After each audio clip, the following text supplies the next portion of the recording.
Bonjour Mohamed Altrad. Bonjour. Vous êtes le président du club de rugby de Montpellier depuis 4 ans et le fondateur du groupe Altrad, acteur majeur sur le marché du matériel pour le BTP. 850 millions d'euros de chiffre d'affaires en 2014, une croissance de 20% chaque année, des filiales partout dans le monde. Mais vous êtes également écrivain et avez publié plusieurs essais et romans chez Actes Sud, une maison d'édition réputée. La tradition dans cette émission est de présenter les gens par une biographie express, en donnant leur lieu et leur date de naissance notamment. Mais avec vous, ni lieu, ni date de naissance. Vous êtes venu au monde dans le désert syrien entre 1948 et 1951, vous-même n'en savez rien. Vous étiez bédouin et avez vécu une vie de nomade durant toute votre enfance. Cette histoire hors du commun, marquée par la misère puis une ascension sociale fulgurante, est-elle devenue un atout avec le temps pour l'homme public que vous êtes devenu ? L'histoire Altrad, vous venez de la résumer, en fait, s'ajoute à ceci, à cette situation, le fait que vous avez une mère qui a été violée à l'âge de 13-14 ans, c'est pas, elle aussi, on ne connaît pas sa date de naissance, qui a été violée par un monsieur qui était le chef de la tribu, et ce monsieur était mon père. Donc il l'a violée 2 fois en gros, et la première fois c'est pour donner naissance à mon frère aîné, et qui est mort très vite par maltraitance, par ce même père. Et ensuite, voilà, une deuxième fois, comme je viens de le dire, pour que j'existe dans ce monde. Alors, pas de mère, pas de père, que faut-il faire? J'ai eu de la chance d'avoir une grand-mère qui m'a élevé, qui m'a pris, qui était elle aussi, qui vivait à marge de la tribu, de la société. Et cette grand-mère ne voulait pas que j'aille à l'école. Pourquoi? Parce que pour elle, l'école, eh bien, c'était, on n'a pas besoin d'école. Un berger n'a pas besoin d'école. Vous n'avez aucun souvenir de vos parents? Très peu. Le père, donc, je l'ai connu, bien sûr, mais je n'ai jamais vécu avec lui. C'était l'homme qui me faisait peur. C'était l'homme que je détestais. Il était grand, gros, chauve. Donc, c'était la hantise que j'avais. Votre mère, elle, a été répudiée et décédée alors que vous étiez très jeune. Oui, oui. Comment est-il possible de se construire sans père, sans mère, avec l'histoire d'un père qui a violé sa mère pour donner sa propre naissance? On se construit, c'est à la fois votre malheur et peut-être votre chance dans la vie. J'ai vu à travers l'école que c'était ma seule chance dans la vie. J'en avais pas d'autre. Aller à l'école, apprendre. Mais pour aller à l'école, je partais trop tôt le matin, pieds nus, dans le désert, il faisait froid. Mais votre grand-mère, elle a bien dû s'apercevoir à un moment où vous alliez à l'école.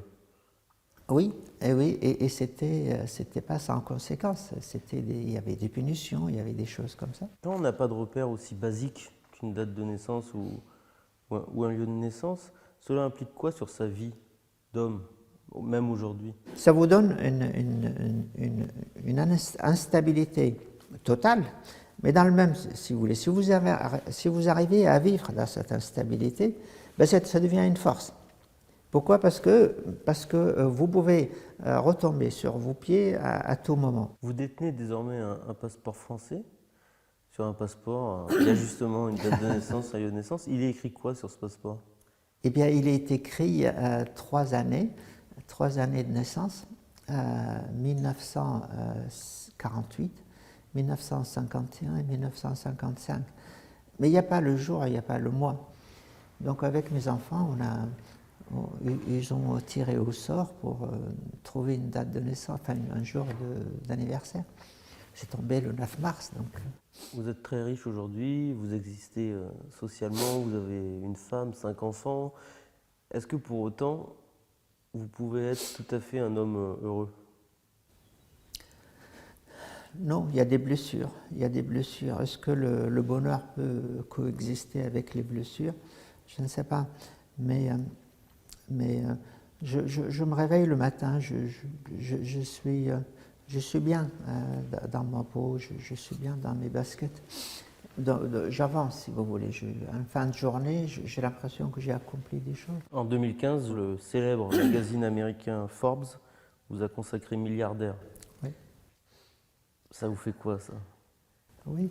Mais vous voyez, cette histoire, elle a traversé les frontières. Donc, le Forbes qui sont venus, tout comme vous, Le titre, c'était De désert pour être milliardaire, quoi. Donc là, elle met en exergue la chose la plus invraisemblable qui puisse exister. On ne peut pas devenir milliardaire parce qu'on est le doigt, c'est absolument impossible. Ça vous plaît?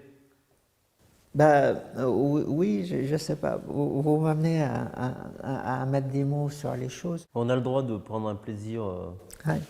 immense à cela, sans pour autant être dans la vanité. Non, mais pas grave. voilà, c'est ce que je cherche à éviter, c'est la vanité, quoi. Mais c'est vrai que ça fait plaisir. En tout cas, c'est amusant, quoi, de voir quelqu'un venir d'Amérique, chercher un hôtel, avion, etc., qui, elle ne savait même pas où c'est Montpellier, quoi. Malgré cette réussite, malgré cette reconnaissance, on vous dit insomniaque. Ouais. C'est lié à quoi? C'est lié probablement à l'enfance, à la peur, parce que j'étais pas tranquille dans mon enfance. Le père qui a tué mon frère, il aurait pu me tuer. La grand-mère, un serpent qui vous pique, et c'est fini pour vous. On s'éloigne du bonheur pour le coup. On s'éloigne. C'est cette ascension, et puis on est bien lorsqu'on voit le sommet et on ne l'a pas atteint. Peut-être je l'ai atteint, et peut-être je suis dans l'autre versant, mais je refuse ça. Donc je me fais, je me raconte des histoires, quoi. Justement, le revers de votre médiatisation au cours des dernières années, ce sont les premières critiques et les premiers doutes qui ont été émis sur le récit de votre vie. On a commencé à lire, à entendre que c'était trop gros pour être vrai, que vous étiez le seul témoin de cette histoire et que par conséquent, personne ne pouvait dire si vous disiez la vérité ou si vous étiez un merveilleux mythomane. Ces choses-là, ça vous a touché, ça vous a blessé? Non, parce que vous savez, ça blesse lorsqu'on n'est pas certain de ce qu'on fait. Non, ça ne me blesse pas. De dire que je n'ai pas écrit ces textes, c'est encore une absurdité. Donc ça, c'est la seconde chose. C'est-à-dire que le second reproche qui vous a été fait plus récemment, c'est en gros de ne pas avoir écrit vos livres. Ça c'est peut-être le pire pour vous, non? Non, je suis absolument certain de ce que je fais, si vous voulez. Mais pour moi, il n'y a personne qui peut écrire ce que j'ai écrit. Personne, c'est impossible. Le rugby dans tout cela, au milieu de tout cela, il vous apporte quoi? Le rugby, je suis venu au rugby avant d'être actionnaire presque à 100% du MHR. Je ne suis jamais allé voir un match de rugby à Montpellier, donc ça ne m'intéressait pas. Pourquoi je suis venu? Parce que le club était en situation de faillite. Il y avait un trou de plusieurs millions d'euros. Donc, qui pouvait le sauver? Oui, mais pourquoi je suis... Oui, c'est ça votre question. Mais pourquoi je suis venu? Mais ça relève toujours de la même chose. Donc, c'est pourquoi je fais le groupe Altrad, pourquoi j'écris, pourquoi, etc. C'est ça. Est-ce que je veux être utile à la société? Est-ce que j'ai une dette à payer? Est-ce que j'ai besoin d'un affichage médiatique? Est-ce que autre chose? Est-ce que tout ça à la fois? Mais franchement, je ne sais pas. Aujourd'hui, Montpellier, c'est aussi, et surtout d'ailleurs, la guéguerre entre son président, vous, et Fabien Galtier, Oui. son ancien entraîneur que vous avez remercié il y a quelques semaines. Aujourd'hui, on sait que ça va se terminer devant les prud'hommes. C'est quelque chose d'assez rare dans le milieu du rugby, où on trouve en général des arrangements. On vous l'a un peu reproché, ça. Et on vous a reproché aussi des mots durs envers Galtier, qui est une figure de ce milieu. Je n'ai jamais insulté Galtier. Je l'ai toujours soutenu. Alors que ce n'est pas moi qui l'ai recruté. Lorsque je suis arrivé, il était là. Il était le coach le mieux payé de France, 800 000 € par an. Vous vous rendez compte? Il avait le recrutement qu'il voulait. On était au maximum de salarié cap. Je l'ai soutenu pendant 8 défaites d'affilée. Mais on s'aperçoit qu'il a tout fait pour partir. Mais partir, sans parler de l'argent, on a évoqué le salaire de Galtier et son standard de vie, mais c'est aussi la liberté qu'il avait, vous comprenez? Il allait quand il voulait commenter les matchs à la télévision. Mais Il pourquoi, allait- pardon de vous couper, pourquoi vous l'avez accepté ça? Parce que c'était dans son contrat avant que j'arrive. Comprenez? Et vous l'avez prolongé ce contrat, non? Oui, mais il a insisté à ce que ce contrat se prolonge. Donc je l'ai soutenu, ok? Et je considérais qu'on pouvait vivre. Donc il nous provoque une tragédie. Pourquoi? Parce qu'il voulait quitter pour aller entraîner l'équipe d'Italie. En gros, vous le soupçonnez d'avoir volontairement laissé faire les choses et laissé la situation empirer même sportivement pour être licencié et toucher son argent? Absolument, absolument. Sinon, je ne comprends pas, si vous voulez, l'analyse que je peux en faire. Je ne suis peut-être pas toujours pertinent en termes d'analyse de ce genre de choses, mais je ne comprends pas, vous comprenez? Il a fait savoir que, à 2 reprises au moins, il vous avait dit qu'il était prêt à négocier un départ et que ça se passe tranquillement. C'est un mensonge? Il a commencé dès le début de la saison, si vous voulez, à dire, Monsieur Altrad, je sens, on fait un stage à Tignes d'intersaison. On fait des matchs amicaux qui se passent bien. Le premier match, chez nous, on perd contre le Racing, à domicile.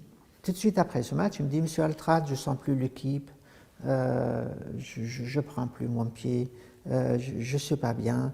Ce genre de choses, vous comprenez. Donc évidemment, la première fois, je n'écoute pas, je dis, qu'est-ce qu'il raconte, voilà.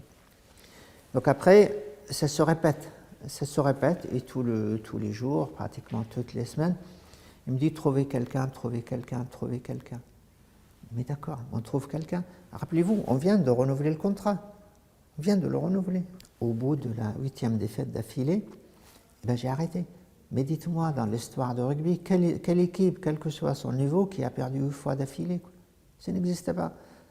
C'est Galtier qui l'a fait. Alors, évidemment, à un certain moment, je lui ai dit, d'accord, vous partez, mais il faut qu'on s'arrange. Mais il ne veut pas s'arranger, il ne veut pas que les choses s'arrangent, parce qu'il veut être payé 800 000 € jusqu'à la fin de son contrat. Ça veut dire 2 millions d'euros. Il me met dans la situation que vous connaissez. Et il me pourrit ma saison sportive pour payer 2 millions d'euros. Je ne paye pas, bien sûr, je ne paye pas parce que j'ai un club à défendre. On me dit ce qui est arrivé à Montpellier devait arriver, parce que c'est Galtier. En 2003, Coupe du Monde, on perd en demi-finale. Galtier était capitaine de l'équipe de France. Il fallait attendre une semaine pour jouer la 3e place. Ben, Galtier décide de partir. Il ne voulait pas jouer là. Mais on ne quitte pas le navire parce qu'il y a une défaite, vous comprenez? Bon, en tout cas, vous ferez en sorte, si vous le pouvez, qu'il n'aille pas en équipe de France, par exemple. Mais s'il va en équipe de France, c'est un miracle, là, je peux vous le dire, hein, parce que ce que je vous dis ici est partagé quand même par le milieu. De votre voix douce et de votre tempérament calme en apparence, Oui. vous êtes sans pitié, entre guillemets, pour Galtier. Je suis déterminé, je ne fais pas une focalisation sur Galtier. Dans la vie, je supporte mal l'injustice, et ça aussi, ça me renvoie peut-être à mon histoire. Être né dans l'injustice, et c'est mon cas, mais j'ai dit, c'est bordel, c'est pas possible. Merci beaucoup. C'est moi qui vous remercie.